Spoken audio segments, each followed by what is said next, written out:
This is a Christmas special. Welcome back to the shop. My name's Chris, and this is the Christmas special. In this video, I'm not going to be doing any motor repair, suspension, or anything like that, or any product reviews. It's just a Christmas special. I'm going to take a little bit of time to give you guys thanks. Also discuss a little bit about the shop, where I came from, where all this is going, and just some random stuff. So if you're watching this to catch some material, there won't be much material in this one, just some talking. I do have a plan to do a product review on these new MX34 tires. I'm currently running the 33s, but you can't even buy these anymore. I mean, I'm not finding them, but that's fine because they have the 34s out. The bike's still dirty. By the way, remember that track MX74 while I was doing the CDI review? I mentioned it just closed down. This was actually the CDI I was reviewing right here. But that track actually reopened. It was bought out by a family that they also ride as well. And I rode it for the first time since it reopened yesterday. And it's awesome. That's really cool. That's a prayer answered. Because in that video, I even mentioned at the end, if you're praying man like I am, please pray for tracks. We need more tracks here and everywhere. And that one reopened. We also have over here, down here in Florida, we also have Moto Bros in Punta Gorda that opened up. We have a lot of tracks coming around again. I still have hope and faith that Bartow's going to open back up. But the new 74 is called 74MX at RKC. That was me yesterday out there, if it would focus. There it goes. I brought the YZ250 out there for that one, so glad to see it open back up. So this has been a good year in the shop. Business has been good. The YouTube channel has had a significant amount of growth. I'm up to 4K subscribers. Now that's not like, it's not viral or anything like that, but that's okay. I'm more worried about quality than I am quantity.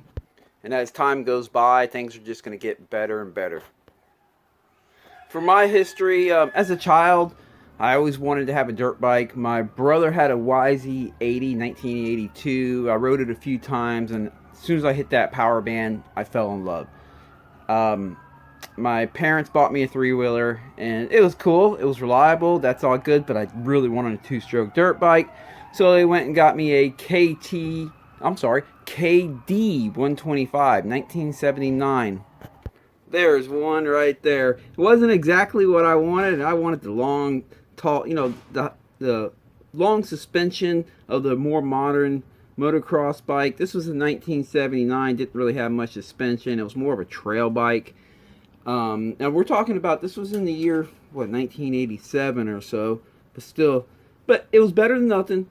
And that's where I first started learning how to work on dirt bikes. We brought this home, and it only rode for like a half a day and kept bogging on me. My dad said, just park it in the garage. I'll take it to the shop and get it fixed. I waited like a week, and it just sat in the garage. So I wanted it running. I didn't know what was wrong with it, so I dug in. I opened up one cover on the motor, and I saw what looked like a carburetor in there. Pulled the carburetor out and apart and found rust in it. Followed the rust all the way up to the tank. There was rust in the tank. Cleaned all that out. Cleaned the carburetor out. Put it back together. And she ran perfect after that. Now, granted, I was only like 12, maybe 13 at the time. And besides working on my pedal bicycles and skateboards, I really didn't have any mechanical experience. The fact that she actually ran good for the rest of the life of that bike was cool and gave me the confidence to keep digging in mechanically on stuff. Like an idiot, I dropped out of school at the age 16 and also left home to be on my own. It kind of left me pretty broke for a lot of years. I was struggling, doing telemarketing jobs, whatever I could do to pay for the rent in my little apartment. Could not afford a dirt bike, promise you that. But I did have a car, a cheap car, but it was a car. And it wasn't running good. I had the stepfather help me rebuild the carburetor on it, and that's when it hit me. I need to learn how to work on cars. That's a skill that can take me a long ways in life. So I dug in. I had a good friend that was a mechanic, Carl. I started working with him on his off days in his little shop on his property. He had a lot of books. I dug in all the books, started working on cars myself, and I did that for quite a few years. Never worked for a shop, just for friends, family, and myself. But man, did I geek out on that stuff. So I was working any job I could get, from telemarketing to security guard, you name it. Not good paying jobs. Doing mechanical work on the side for my friends and family and myself, and pretty much that was my hobby, was working on cars. Saw a dirt bike go through a grass field coming home from work one day. I was like, man, I need to get me a dirt bike. I really do. It was just running through my veins. I had a friend, Ryan, and he had another friend, Charlie, who knew a guy that had an 83 YZ250 two-stroke for sale. $200. I went and bought it. They were able to pull out of a barn, start it up, but it was missing first and third gear. It was missing them gears. You put them in them gears and it wouldn't even take off. It would just make noises. I dug in, fixed that myself, and that was my first time as an adult. I was 20 years old at the time, maybe 21, but I believe 20. That was my first time as an adult working on and owning a dirt bike again, and that's where it all started for me. So I rode around on an 83 YZ250. My brother went and picked up this 88 CR125, and we rode the wheels off these two bikes in a grass field for quite a while. We called it the Strip. Eventually, we put together a trailer, which was this dinky trip. Now, remember, we were 20 years old. We were both high school dropouts, low-paying jobs. We didn't have much money for anything. We picked up this trailer right here. We rest the front wheel right here and the back wheel on a piece of board back there. Look at the dinky helmets. That was at Crooms, Florida. And we would go out there and ride all day long after we got that trailer. Every Saturday, I would work an extra day of work on Sunday, overtime, just to be able to afford to do that. But I just geeked out on these bikes. I had to keep them running myself. Couldn't afford to pay a shop. And I just geeked out on every type. And I was breaking them like crazy because I was actually learning how to ride and getting fast. And I was just breaking them. So hitting the fast forward button at age 27, I went off and got a GED. Actually, I just walked in and took the test. I didn't even study. It was easy. Then I signed up for Fire Academy, graduated highest academics in my class, went on to be a firefighter, later on a driver engineer, was driving the fire truck around. I would show up to the tracks, and if my bike blew up or whatever, I'd go home. Next week I'd be back out, and people started asking. They started realizing that I could repair these things. Next thing you know, I had people bringing me their motors and their bikes to work on. And here I am today. That's what I do for a living. I repair motocross bikes. I do a lot, actually. Not only repair them, but I'll also help people set up their suspension, and you name it. But yeah, here's another picture of us back in our Crooms days. I was riding that on this particular day. I was riding that 95 RM 125 there. Timmy Fisher had that YZ 250 1996 right there. That's actually part of the inspiration for these graphic kits that I've been using on this bike, actually. And then my brother was riding that, I believe it was 94 CR125. There he is back there. There I am. And I got Darlene there. And Junior, there's Junior. So right now I'm currently working out of this little shop. I have another shop right beside it where I store bikes. This is it for right now. However, we have purchased 8.5 acres up in Brooksville, Florida, which is exactly an hour and 11 minutes north. And we're building on it here shortly. I'm going to be building a big shop there, as well as our house and a little test track on the property. It's going to allow me to grow because I just don't have enough room here. It's going to be good. I'm looking to hire, at that point I'll be hiring or bringing on some young kids that are also passionate in the sport, that want to learn how to work on these things as well, because I'm getting older at 47 years old, and it's going to, as I get older, it's going to be a little easier for me just to point the finger than it is to keep wrenching on these things. But I will do it as long as I can. Hopefully I'll be over there in that shop working within a year or two is what I'm hoping. Till then, I'm down here in Parrish, Florida, so let's take a little tour of this shop. Well, the first thing I want to point out is my cool stereo here. I have a nice Integra, I don't even know what you call this thing. I'm just going to call it the head unit. These big old Acros amps. Now, these things are powerful. And in the house, I actually have the same setup, but upsized, even a bigger receiver. And same type of amps, but even bigger.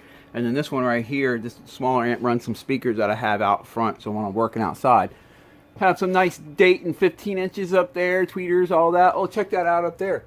V-Force reeds, got quite a few sets with Boysons up there. Them are the reeds that I use for the reviews.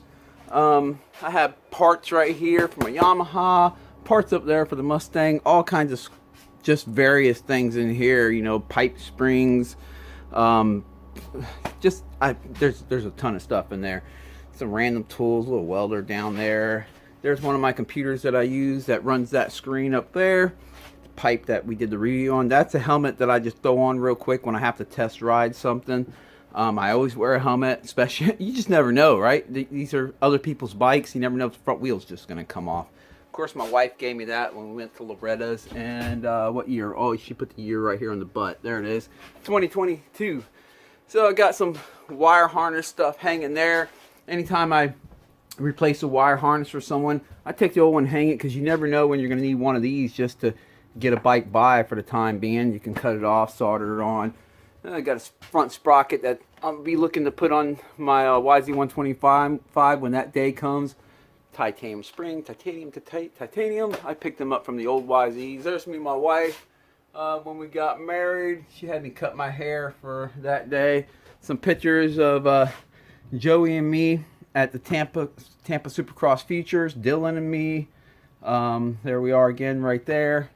And right here, some pictures of me and my wife doing the FTR races, and she had a mustache on that one. So yeah, I met this really nice guy. Oh man, Dave, that's it. He's around quite a bit. I see him Dade City and Croom, but I met him at Croom. He gave me this poster signed. Right here, when we met Adam Cincerillo, that was really cool. Nice to see him. Just random stuff all around the shop. What else do we have in here? I got second place to Offney. He actually beat me in that one at a Bartow race. Just some chains up there. You never know when you just need a chain just to get you by. Some of the cylinders that I've worn out. Some paint for the shop. Oh, there's the press. I have the press, and I have a vise right there that I use from time to time. I keep batteries up here. Just, you never know when you need a battery. People like to bring you a bike with dead batteries for whatever reason. Got my dial indicator with my Truant stand. Just random stuff. We found this Pepsi can at Croom peeled out of the ground. It's dated from, I think, 1973. There it is. 1973. That's pretty cool. We peeled it right out of the clay. So it's probably been in that clay since 73. And this old bottle, I don't know what it is, but I actually found this in my yard. Got just random stuff from air hoses, extension cords, just random crap I can shove in there. There's my dog. I call him Little Shit. His name is actually, my wife calls him Leroy. He's Leo Jr. But I just call him Little Shit because he was the runt and she wanted that one. I keep a clock up there so I can see what time it is. Got some more impacts up there. And just random stuff, some chains, some air filters in a bag. It's a mess, guys. I'm not going to kid you. A fan on front of this AC to help blow the air at me when I'm working on the bench. That's the toolbox I load up when I'm going to the track. There's my toolbox right here. You can see it's well organized, right? So we got just tons of stuff in here. It gets me by, you know. And that's pretty much it. I keep all my stuff, my quick grab stuff right here. This is all the stuff that when I'm working on a bike, I'm mostly digging right here for this stuff. And that's why I do that. But I keep fluids and stuff down there. Again, it's a mess. Got some parts from a bike I'm working on. Got some more tools and stuff down there. Pullers and you name it. Yama Bond. Some rags, a trash can, dirty rags. This motor right here, work was slow one day, so I went and picked up this motor to part out. I was just going to part it out, put it on eBay. And work was slow. This was about 4 years ago. I brought the motor home, and right in here is a $1 bill. Found that in the motor, right? Well, this is weird, but ever since I brought this motor home, I have not had a slow day since. Matter of fact, sometimes I have to put business off, tell them I'll give you a call back in a week when I have room, because I've been slammed ever since. Caitlin came in the shop one day. I showed her the motor. She asked about the motor. I showed her the dollar bill. She goes, and I told her, yeah, I haven't had time to part it out. I've been busy ever since. She goes, whatever you do, don't remove that dollar bill. So it stays right there, I guess. This motor right here was a customer of mine after I rebuilt the motor. I've done a lot of work for this guy. He has disappeared since then. I don't know what has happened. I call. I don't know. All kinds of your tools, your pullers, blind wheel bearing pullers, porting tools up in there, fuel pressure gauges. Just this is where I just keep all of my stuff that come in a little box to just store it in there, you know. A heater for when it gets really cold.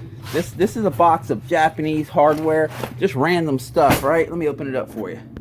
My brother collects these for me as he parts out bikes that are just not worth fixing anymore. I told him, man, take all them nuts and bolts and throw them in a bag for me.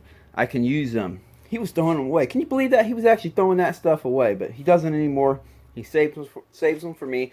I also have a cooler full right there of nuts and bolts, just like this, which I need to pour this in there when I get some time and I pull that heater up and out of there. That's a wheel right there where a buddy of mine cased the jump during town a couple weeks ago and broke spokes. We have to order the correct spokes for it. The wrong spokes were sent. That's why it's still sitting in pieces, but I have to finish that up. Down here and here I have an assortment of electrical stuff. You just never know when you're going to need this stuff. Things from coils to regulators, CDIs, you name it. It helps me when it's time to figure out what's wrong with the bike. Or if someone brings me a quad and it's missing the key, I have a whole bunch of different key sets in there. I can plug it in, get it going. New gaskets, bearings, all kinds of stuff for jobs that we just didn't end up needing. I put it in here, so if I ever do need it, or if I have to order something, I'll look in here first, see if I already have it before I order it. Another air conditioner of mine on the other side of this shop. And I got some boots down there. Got to keep some boots in the shop for when I have to kick these big bikes, especially if the Kickstarter's wonky. You don't want to hurt your ankle kicking in tennis shoes, that's for dang sure. Of course, got to keep a fire extinguisher in here.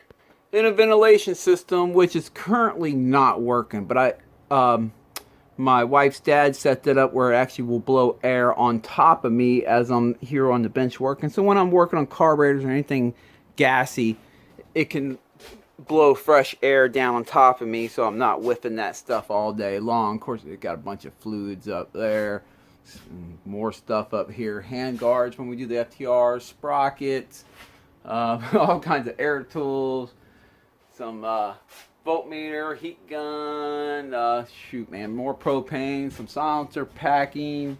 I got some inner tubes up there on top of that speaker. If you see, I have one speaker set up there and on the other side over the other one, so I have some stereo action in here. But yeah, I got inner tubes, YZ250 pipe up there, stock YZ125 pipe, a YZ125 Pro Circuit pipe, and I think that's it for everything that's on the roof. Over here in this other shop, I keep my YZ125s in here right now. This is where I keep my air compressor. I also have auxiliary tanks on it. Any extra tank I have, I just add it to the system so I have more air on reserve. Whole bunch of Mustang parts. I like my Mustangs. I have a 1996 and also a 2013. So I just random Mustang parts, springs for the bikes, seats, plastic, all kinds of junk up there. And then I have parts right here that I have listed on eBay, just stuff that I need to get rid of, really. And down here, more eBay parts, just stuff I need to get rid of. Radiator for the Mustang, some tailgater generators we use at the track to keep fans on us, some used hot tires, and there another air conditioner my mom gave me that's going to go in that shop when one of them die. Some cylinder heads for the 96 Mustang and a block. These are old stuff. I already have a new motor in that one. Intake manifold. Assortment of cables to get people by. Someone buy if they need it. Clutch levers. Bearings in there. This is all used stuff. I keep this stuff. You never know when you just need something to get you by. Assortment of all kinds of junk in there. From brake lines to brake calipers to, I mean, you just name it, just all kinds of junk. Some stuff for the street bikes, the stands, some lawn equipment, you know, just a bunch of junk in here. Of course, back in the main shop, I forgot to show this, I guess. Keep my valve shims up there, some markers, pens, you know, oil for the air compressors, your locking agents, carburetor parts are up in here, a whole bunch of bags. I use all these bags just when I'm doing a motor and I have to set it aside for a little while. I can arrange everything in bags. Your needles for your shocks that take the needle to fill them up, carburetor parts, kits, things like that. Always keep some epoxy around, all kinds of Allen stuff, extensions that swivel, your random just punches and stuff right there with the flywheel pullers and everything. Some safety glasses and stuff, your fuel pressure gauges, digital mics. Yeah, just a whole bunch of junk. Some spare radiators for YZ450 here, which I probably should just go ahead and list them on eBay because I don't have that bike anymore. Let's see, what else do we have? We got a big old torque wrench back there. My other torque wrench hangs out over here, and there's another YZ250 radiator back there. And I can't forget my nitrogen for the shocks, that's hidden back there. So yeah, that's pretty much a tour of my little shop. Like I said, I totally have outgrown this. It's messy. And one of the reasons why it's messy is I just don't have any room. But that's okay. Within a year or two, we'll be at our property in Brooksville. It's about 6 miles away from Croom, which is really cool. And I plan to having a big shop over there. So that's where I'm heading, guys. And yeah, I'm going to take you guys along with me. I'll keep producing the videos. They're only going to get better once I get over there. Have more space, more room, and some land to actually do videos right on the track. I'm right on the property, on the track that I'll be building on the property. Again, this bike is still dirty. We rode yesterday at 74. I haven't even pulled the straps off, but it's Christmas Eve, right? So I might wash these later today. I have to go to my brother's house a little bit later, maybe when I get back, or maybe tomorrow. I hate to leave them dirty that long, but you know, sometimes it is what it is. Motocross has seen a explosive growth lately, and which is really good. The sport's becoming really popular lately. You know, it's funny because when I first started riding again back around the year 1998 and 1999, I kind of thought that by the year 2020, or we're in 2023 now, but you know, around this time, motocross was going to be done. I just didn't see it sticking around because it's kind of an off-road type sport. You know, I just thought it was going to fade away through time as we went into the future. But no, it's thriving. It's doing better today than probably ever before, I would say, and that's really good. I believe we have one of the best Supercross seasons coming up in a week and a half. Is it A1? Yeah, I believe this is probably gonna be the best A1 that we've seen since 2005 when we had Bubba, Ricky Carmichael, and Reed lining up to the gate. So real excited about this one. My picks for this one, first race, I think Jet's going to get it. I think everyone, but I don't think he's going to win by much. I don't think it's going to be like, you know, 30 seconds ahead. I think it's going to be tight. I actually think Roxon's going to be second, and Tomac's probably going to be third. Sexton's front wheel's going to slide out in the corner, and I place somewhere down in fifth or so. But let's see what happens. A little bit more about me. That's my brother right there, twin brother. You see that bike, number 91? That was Anthony Pocaroba's 1996 race bike. I heard he raced that in Atlanta Supercross and Daytona Supercross, but he bought that bike, rode it for a little while, then I bought it off him. We just never changed the numbers. We always kept it the way it was because obviously it was an ex-race bike. I rode that bike for quite a few years, and people just started knowing me as number 91. So when I went and purchased a bike after that, which was a 06 YZ250 two-stroke, I just stuck with the number 91. People knew me by it, and that's how I got that number. You always see the Rasta bar pads on my bike, at least as of late. I'm big into reggae music. I love reggae music, and when I saw these, even though these are Renthal bars, Micah makes these pads. When I saw this pad, I had to get it, and so for the past like 4 years, every bike I've ridden has had one of them pads on there. Oh, look at all the timing chains. Yeah, same thing. You just never know when someone's going to need something to get by. Yes, it's not the right way to do it, but I'm telling you, it happens. You know, people, they have an event they have to be at. They'll do whatever. They'll take whatever as long as the bike runs. It happens. So I keep that kind of stuff around just for them type of situations. And as for this channel, I've had this YouTube channel for quite a while, but it was just personal use, you know, posting stupid videos here or there myself. About 4 years ago, I did a ZX10 review. It's the bike. I actually still have that bike. It picked up 41K views. Actually, let me go back in time a little bit more even than that. Let's see here. Where is it? Right there. The KE100. I did that one 14 years ago. It has 99K views. And I thought that was pretty crazy. At the time, there was no KE100 reviews on the internet, so I put that one together just because before I bought that bike, I couldn't find a review myself, so I thought I would just put one together. Decided to do the same thing on the ZX10 about 4 years ago. That one's picked up 41K views, and then shortly after that, I did a YZ250 review. That one's picked up 32K views. Then I didn't do much of anything for quite a while. Didn't really have it planned to make like a YouTube channel or anything. Until 2 years ago, I got the idea to do a YouTube channel. So first video was 2-stroke free modification. The second one was a chain install, which poor quality. You know, I was just getting started in this. And then I did a 2008 YFZ 450 full motor rebuild. And at that time, I was like, you know what, let me just go ahead and do a YouTube channel. So I've been doing this for 2 years now. Again, I picked up 4,000 subscribers in these 2 years. And the channel currently gets about 40,000 views every 28 days. About 6,000 hours watched every 28 days. I'm picking up about 223 subscribers every 28 days, and it's bringing me a whopping $335 every 28 days. And that's good. You know, I'm not getting rich off it by any means, but it definitely helps pay for things like all them reed valves I did for the reviews, a little bit of my time invested in it, and but for the most part, all that money's just going into a savings account. When I finally get enough money, I'm going to go pick me up a brand new YZ125 or YZ250 to reward myself for the time that I have invested in this channel.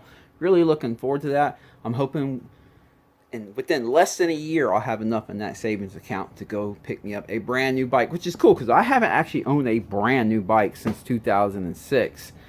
Since then, I've only bought used bikes that are very low hour. I like to pick them up with about 5 to 10 hours on them. Someone rode it a couple times and realized it wasn't for them. So it feels like I'm getting a new bike, but I'm getting at a discount because someone already rode it a couple times.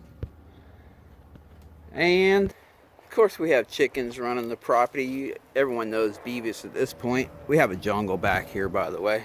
There's Beavis. Oh, thanks. The video wouldn't be the same without putting him in it. There's Butthead over there. That's his chick. He is in love with Butthead. He's gonna go save her right now. And there's Marianne. And over there we have Ginger. But as we wrap up this year, and it's Christmas, I want to say thanks to all you guys out there for taking the time to watch these videos of mine. Thank you to all my subscribers and the fly buyers, the guys that come through. They just watch one video because they have a job they need to do, and that video gets you through it. Hey, appreciate it. Thanks. I'm glad if it helped you. I'm glad it helped you. Yeah, it's thanks to you guys that this channel has been successful. In my opinion, I mean, it's successful to me. I can tell you there have been a lot of people that have tried to make their own YouTube channel and they don't quite get it up and going, you know. So I'm very thankful. Thanks to you guys, I've been able to get this channel up and going. I do have quite a few loyal subscribers out there that watch all my videos. I appreciate all you guys. You know who you are. I read every comment I get. It dings on my phone. I read it. I might not respond right away because I like to wait until I have the time to actually fully take in what you're saying and give a true response instead of just a generic response. So if I don't respond right away, just give me time. I'm waiting until I have the time to really give you my best in that. Picked up a few friends along the way doing this channel. People from Jonas to Kelly to Bunny Man and a few others. If I forget off the top of my head, please excuse me. And also want to give a thanks to all the friends and family that have helped me along with these videos, from my brother Caleb, my wife Dustin. There's a lot of you guys out there. I just named a few that from the recent videos, but I appreciate all you guys for helping out with this channel. I love this sport. Right here it says fix them all week, so we can ride them all weekend, and that is the truth. I ride every weekend for the most part. I don't miss a weekend very often, and I work on them all week. So this is my life. I feel very blessed. Luckily, I actually do what I love, and that works out good, because anyone that works on bikes will let you know it can be tough sometimes when you're trying to figure out problems. You don't feel like you're successful figuring it out right away. You have to keep digging in until you figure out what's wrong. It can be stressful, and if you don't have a passion for it, well, you can pull your hair out on it pretty quickly. But I'm thankful that this is what I enjoy doing. And when I was a kid, if you would have told me in the future you're going to get to ride every dirt bike there is, you're going to own dirt bikes, you're going to have bikes around you all the time, and you're just going to ride them all the time, work on them, and that's going to be your life, and that's going to be your job, I would have been ecstatic. And here I am at 47 years old, living the dream. And I want to thank all you guys for coming along on this journey. I hope all you guys have an amazing good Christmas. Enjoy yourself. Make sure you go out and get some ride time in. You have to get that. That's, you know. So make sure you get out there and ride. Don't just own a bike and leave it parked or whatever. Get out and ride. It's good for you. I like to call riding my Sabbath, actually. It's almost my day of rest from the world that we live in. You know, just when I'm at the track or I'm on the bike, that's it. That is all I have on my mind. And it's like a good refresher. So I highly suggest you get out there, go ride your bike, enjoy your family, your friends. It'll be good for you. And that's all I have for this Christmas special. Stay tuned. I'm going to be mounting these tires on. I have a set for a YZ125 and my YZ250. Not sure which one I'm going to use for the review, but I will be putting the review together with these tires. Let you know what I think. I'm going to be weighing them against the old ones, see if they're heavier or lighter than the old tires. If you watch a lot of my videos, you'll know I'm a stickler on wheel weight. I like to keep my wheel weight as light as possible. So I'm real interested in what these weigh. Stay tuned for that. Again, I hope you guys have a Merry Christmas, and I hope this video gave you something to watch while your presents are already unwrapped. Everyone's doing their own thing. Maybe you're bored. Maybe this gave you something to watch, while there's also a lot of other YouTube videos out there that I'll be watching doing the same thing. Catch you guys next time.